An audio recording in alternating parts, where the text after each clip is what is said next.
Hello guys, welcome on my YouTube channel Comteria. In the previous lecture of medieval history, we will discuss about मध्यकालीन भारतीय इतिहास के स्रोत. Now before wasting our time, we will start our new lecture. अरबों का सिंध विजय. पश्चिम से भारत में प्रवेश करने के लिए 4 मार्ग थे, एक जल मार्ग और 3 स्थल मार्ग. जल मार्ग समुद्री तट के साथ साथ था. 3 स्थल मार्गों में से एक हैबर की घाटी, दूसरा बेलन की घाटी और तीसरा मकरान के किनारे किनारे था. अरबों ने भारत पर आक्रमण करने के लिए इन चारों मार्गों का उपयोग किया. थाना, देवल, खंभात, सोपारा, कोलीमल्ली और मालाबार के बंदरगाहों से अरबों के सदियों पुराने व्यापारिक संबंध थे. वस्तुओं से लदे जहाज इन बंदरगाहों से सीरिया और मिस्र होते हुए यूरोप तक जाते थे. लेकिन 8वीं शताब्दी में अरबों के सिंध पर हुए आक्रमण के कारण ये संबंध समाप्त हो गया. मीर कासिम के सिंध आक्रमण से पूर्व खलीफा उमर के समय में 636 ईस्वी में बम्बई के निकट थाना की विजय के लिए एक अभियान भेजा गया, लेकिन वो असफल रहा. इसी अभियान के दौरान भारत के लोग सर्वप्रथम इस्लाम के संपर्क में आए. इसके बाद अनेक अरब व्यापारी भारत के मालाबार समुद्र तट पर आकर बस गए, जिसके फलस्वरूप दोनों के मध्य आदान प्रदान की प्रक्रिया शुरू हुई. दूसरा अभियान खलीफा उस्मान के समय में 644 ईस्वी में अब्दुल्ला बिन उमर के नेतृत्व में स्थल मार्ग द्वारा मकरान के पश्चिमी सिंध में किया गया. उमर सिस्तान की विजय कर मकरान की ओर अग्रसर हुआ और मकरान और सिंध के शासकों को पराजित किया. लेकिन सिंध की विजय के बाद भी उसे अपने राज्य में मिलाना उपयुक्त नहीं समझा और खलीफा को ये बताया गया कि सिंध में पानी और फलों की कमी है और वहाँ के डाकू बहुत साहसी हैं. सिंध की प्राकृतिक कठिनाइयों के कारण अरबों ने इस बार पुनः आक्रमण करने की बहुत दिनों तक साहस नहीं किया. कुछ समय के बाद 659 ईस्वी में अल हरीस ने अगला अभियान प्रारंभ किया और वो मारा गया. 664 ईस्वी में अल मुहल्लब ने पुनः इस कार्य को प्रारंभ किया और वह भी मारा गया. अंत में 8वीं शती में प्रारंभतः अरबों ने बलूचिस्तान और मकरान जीत लिया. इस प्रकार सिंध की विजय का मार्ग प्रशस्त हो गया. सिंध पर आक्रमण करने का अरबों को एक अच्छा बहाना भी मिल गया. 708 ईस्वी में दमिश्क के खलीफा वलीद और उसके इराकी गवर्नर हज्जाब के लिए भेंट लेकर सिंहल के राजा के यहाँ से एक अरब जहाज इराक जा रहा था. इस जहाज में कुछ पितरहीन मुस्लिम युवतियाँ थीं. सिंध के बंदरगाह देवल के पास लुटेरों ने जहाज को लूट लिया. उस समय सिंध का राजा दाहिर था. हज्जाज ने दाहिर के पास लुटेरों को दंडित करने का संदेश भेजा, लेकिन दाहिर ने उत्तर दिया कि लुटेरे उसके अधीन नहीं हैं और न ही उन पर उसका कोई नियंत्रण है. सिंध में अनेक लुटेरे जातियां बसी हुई थी. इसमें मेड़, तनकामर, कुर्क और संगार की जातियां बहुत उत्पात किया करती थी. ये समुद्र के तट पर रहते थे. व्यापारी जहाज को लूटना ही उनका मुख्य धंधा और जीविका का साधन था. इन पर दाहिर का शासन नाम मात्र का था. इस घटना के बाद हज्जाज ने सिंध पर आक्रमण करने का निश्चय किया. 711 ईस्वी में उसने उबैदुल्ला के नेतृत्व में एक अभियान तल भेजा, लेकिन वह पराजित हो गया और मारा गया. दूसरा अभियान समुद्री मार्ग से बुदैल के नेतृत्व में भेजा गया. इसके साथ ओमन से नौसेना भेजी गई. बुदैल भी पराजित हुआ और मारा गया. तत्पश्चात मीर कासिम के नेतृत्व में अभियान भेजा गया. मीर कासिम का आक्रमण, देवल का पतन. ओबैदुल्ला और बुदैल के पराजित होने के बाद हज्जाम ने सिंध विजय का दायित्व मीर कासिम को सौंप दिया, जो उसका दामाद और भतीजा था. इस समय उसकी आयु मात्र 17 वर्ष थी। वह वीर और कुशल सेना नायक था। मीर कासिम मकरान के रास्ते स्थल मार्ग से सिंध पर हमला किया। उसके साथ सीरिया और इराक के 6000 चुने हुए घुड़सवार, 6000 ऊँट सवार और 3000 भरवाही ऊँटें थी। जल मार्ग से 5 बड़ी मशीनें भेजी गईं। एक मशीन के साथ 500 आदमी थे और 5 मशीनें मिलाकर 2500 सैनिक थे। मकरान के पास वहाँ का गवर्नर मोहम्मद हारून भी अपनी सेना सहित उसके साथ हो लिया। मकरान से मोहम्मद बिन कासिम देवल की ओर बढ़ा। मार्ग में जाटों और मेढ़ों को भी अपने पक्ष में कर लिया। वे मीर कासिम से इसलिए मिल गए थे क्योंकि उनके पास सिंध के राजा दाहिर का व्यवहार अच्छा नहीं था। वहाँ के बौद्ध भी दाहिर से असंतुष्ट थे और उन्होंने आक्रमणकारियों का स्वागत किया। एक विशाल सेना के साथ 712 ईस्वी में मीर कासिम देवल के बंदरगाह पर पहुंचा और उसे घेर लिया। दाहिर या तो भयभीत होकर या मोर्चा की दृष्टि से सिंध के पश्चिमी प्रदेशों को छोड़कर उसके पूर्वी किनारे पर युद्ध की तैयारी में लग गया। अरबों ने देवल पर अधिकार कर लिया। 3 दिन तक जनसंहार होता रहा। 17 वर्ष से अधिक आयु वाले सभी पुरुषों को मौत की घाट उतार दिया गया और शेष लोगों को गुलाम बना दिया गया। देवल पर अधिकार के बाद मीर कासिम नीरून की ओर प्रस्थान करने लगा और इस समय नगर पर बौद्ध भिक्षुओं और ब्राह्मणों का अधिकार था। बौद्धों ने बिना युद्ध किए ही आत्मसमर्पण कर दिया। नीरून के बाद मीर कासिम सेहवान की ओर बढ़ा। सेहवान पर दाहिर का चचेरा भाई बजहरा का शासन था। इसने अरबों का मुकाबला करना चाहा, किंतु नगर निवासी अधिकांश बौद्ध थे तो युद्ध नहीं करना चाहते थे। बजहरना ने नगर छोड़कर बुधिया के जाटों के पास शरण ले लिया।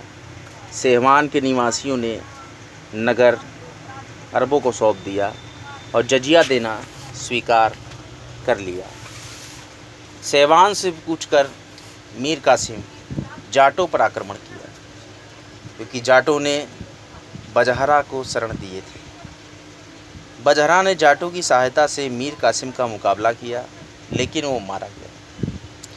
जाटों का एक मुखिया काक मीर कासिम से मिल गया। सिंधु नदी को पार करने के लिए मीर कासिम ने नावों के पुल बनाने की आज्ञा दी। दाहिर इस आक्रमण से चकित रह गया और अपने सेना के साथ भागकर रावर में शरण ले ली। मीर कासिम दाहिर पर आक्रमण किया। दोनों के बीच युद्ध हुआ, किंतु दाहिर पराजित हुआ और मारा गया। राजा दाहिर के मृत्यु के पश्चात उसकी विधवा रानी बाई ने वीरतापूर्वक रावण दुर्ग की रक्षा की। रानी बाई के नेतृत्व में सिंध की स्त्रियों ने अपने पुरुषों के पापों का प्रायश्चित करने का प्रयत्न किया। रानी वीरतापूर्वक लड़ी, किंतु सफलता न मिलने पर अन्य स्त्रियों के साथ जौहर कर ली। रावर से मीर कासिम ने ब्राह्मणवाद की ओर प्रस्थान किया। उस समय वहाँ दाहिर का बेटा जय सिंह शासन कर रहा था। 6 महीने तक मोर्चाबंदी के बाद जय सिंह का राजमंत्री मीर कासिम से मिल गया। अंत में विवश होकर जय सिंह ने आत्मसमर्पण कर दिया और बाद में वह मुस्लिम धर्म स्वीकार कर लिया। ब्राह्मणवाद के पतन के बाद मोहम्मद बिन कासिम ने दाहिर की दूसरी विधवा रानी लाड़ी और 2 कन्याओं सूर्य देवी और परमल देवी को बंदी बना लिया। ब्राह्मणवाद के बाद मीर कासिम ने सिंध की राजधानी अरोर पर अधिकार कर लिया। उस समय यह दाहिर के पुत्रों का अधिकार था। इसके साथ ही संपूर्ण सिंध पर अरबों का अधिकार हो गया। सिंध विजय के बाद 713 ईस्वी में मीर कासिम ने मुल्तान पर आक्रमण किया। 2 महीने के घेरे के बाद वो मुल्तान पर विजय प्राप्त करने में सफल हुआ। अरबों को मुल्तान से इतना सोना प्राप्त हुआ कि उसे स्वर्ण नगरी पुकारा जाने लगा। मुल्तान विजय के बाद मीर कासिम शेष भारत के विजय की योजना बनाने लगा। कन्नौज विजय के लिए उसने अबू हकीम के अधीन 10,000 अश्वारोही सेना भेजी। किंतु इस योजना के कार्यान्वयन से पूर्व ही मीर कासिम का अंत हो गया।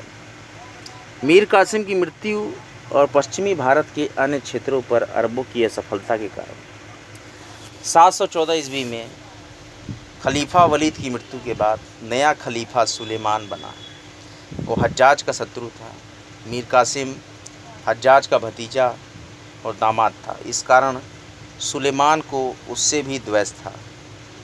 उसने मीर कासिम को वापस इराक बुलाया और घोर यातनाएं देकर उसका वध कर दिया।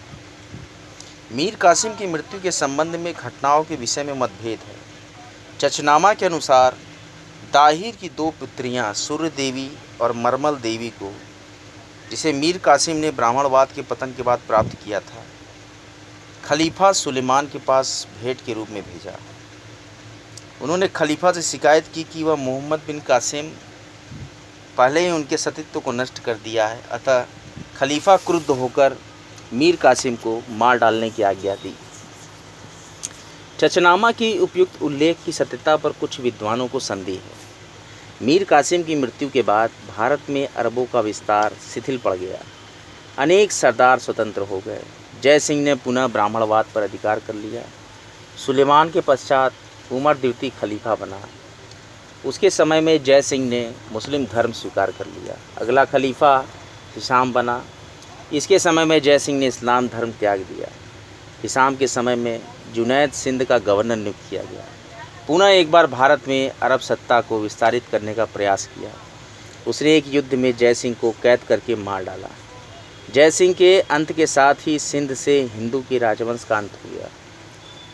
सिंध पर सत्ता स्थापित होने के बाद जुनैद ने सिंध से बाहर भी अरब सत्ता को विस्तारित करने का प्रयास किया। जैसलमेर और जोधपुर के मरुमार, मालवा में उज्जैन, गुजरात के ओखाम मंडल और दक्षिण में भड़ौच पर धावा बोला। इस आक्रमण के फलस्वरूप राजस्थान के कुछ क्षेत्रों पर अरबों का अधिकार हो गया, लेकिन वो स्थायी नहीं रहा। वो आगे बढ़ने का प्रयत्न किया, किंतु समकालीन हिंदू शासकों ने उसके अभियान को विफल कर दिया। इन शासकों में चालुक्य शासक पुलकेशी राज, अवनी नाश्रय, प्रतिहार शासक नागभट्ट प्रथम, गुर्जर राजा जयभट्ट, बल्लभी का शासक शीलादित्य पंचम, कश्मीर कांगड़ा का शासक मुक्तापीठ ललितादित्य और यशोवर्मन प्रमुख है। पुलकेशी राज अवनी नाश्रय के नवसारी अभिलेख में उसने अरबों को हराने के कारण दक्षिण पट के ठोस स्तंभ की उपाधि प्रदान की गई। भोज के ग्वालियर प्रशस्ति में नागभट्ट प्रथम को मलेच्छो अथवा अरबों को परास्त करने का श्रेय दिया जाता है। प्रतिहार राजा अरबों के सबसे बड़े शत्रु थे। इसी कारण अरबों को मान्यखेत के राष्ट्रकूटों से संधि करनी पड़ी थी। जुनैद के बाद तमीम सिंधु का गवर्नर नियुक्त हुआ। वह शिथिल और कमज़ोर था। उसके समय में जुनैद के जीते हुए प्रदेश स्वतंत्र हो गए। केवल सिंध ही अरबों के अधीन रह गया। वहाँ भी स्थिति सुरक्षित नहीं रही। तब उन्होंने एक झील के किनारे अल हिंद की सीमा पर अल महफूज नामक एक नगर बसाया। 750 ईस्वी में दमिश्क में क्रांति के फलस्वरूप उमैया खलीफाओं का स्थान अब्बासी खलीफाओं ने ग्रहण कर लिया। अब्बासी खलीफा अल मंसूर के समय अरबों ने पुनः सिंध में अपनी प्रभुत्व स्थापित करने का प्रयास किया, किंतु सफल नहीं हुए। इसके बाद खलीफाओं का नियंत्रण दिन प्रतिदिन कम होने लगा। सिंध के अधिकांश सरदार स्वतंत्र हो गए। 9वीं शताब्दी के अंत में सिंध से खलीफा का नियंत्रण पूरी तरह समाप्त हो गया। सिंध में मंसूरा और मुल्तान केवल 2 छोटी रियासत ही अरबों के नियंत्रण में शेष रह गई। आज का लेक्चर यहीं तक। अगले लेक्चर में मैं आपको पढ़ाऊंगा सिंध विजय का प्रभाव, गजनवी तथा गौर राजवंश, अल्पतगीन, शुबुक्तगीन, महमूद गजनवी और इसके आक्रमण के उद्देश्य। इसके साथ आक्रमण के समय इनके भारत की स्थिति कैसी थी और इनके आक्रमणों की सारे ब्यौरों को मैं बताऊंगा, कितनी बार इसने आक्रमण किया था। और उसके साथ ही साथ मैं आपको पढ़ाऊंगा मोहम्मद गोरी और भारत पर उसके आक्रमण के प्रभाव। कॉम्पिटेरिया पर नित्य निरंतर हिस्ट्री के बहुत ही रोमांचक लेक्चर्स आते रहेंगे।